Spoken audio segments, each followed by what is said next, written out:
મિત્રો, આજે હું વાલોડ શાકભાજી આપણે જે હોય છે એના વિશે માહિતી આપવા જઈ રહ્યો છું. તો આ વિડીયો તમે પૂરેપૂરો જોજો. આમાં આપણે તો શાકભાજી તરીકે યુઝ કરીએ છીએ, પણ આના ઘણા બધા ફાયદા છે, લાભો છે. તો આ વિડીયો તમે પૂરો જોશો તો તમને ખબર પડશે કે આ શાકભાજીનો શું લાભ છે.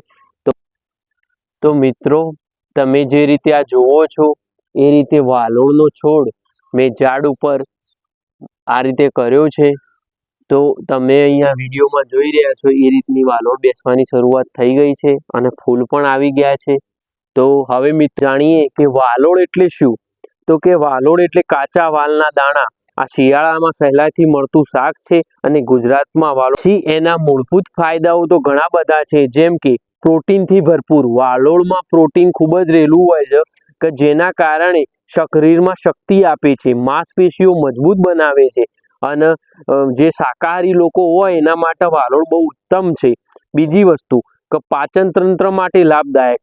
વાલોડમાં ફાઈબર વધુ હોય છે જે કબજિયાત અને દૂર કરે છે અને પેટને સ્વસ્થ રાખે છે. ડાયાબિટીસ માટે ફાયદાકારક. Valod blood sugar level control કરવામાં મદદરૂપ થાય છે, એટલે કે ડાયાબિટીસ ધરાવતા લોકો માટે લાભદાયક છે.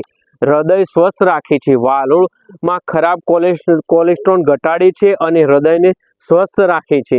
વજન ઘટાડવામાં મદદરૂપ. વાલોડ હોય છે એ વજન ઘટાડવામાં પણ મદદરૂપ થાય છે, કારણ કે એમાં ઓછા કેલરી અને વધુ ફાઈબર જોવા મળે છે અને જેના લાંબા સમય સુધી ભૂખ લાગતી નથી, એટલે કે વજન ઘટાડવામાં મદદરૂપ થાય છે. લોહીની કમી દૂર કરે.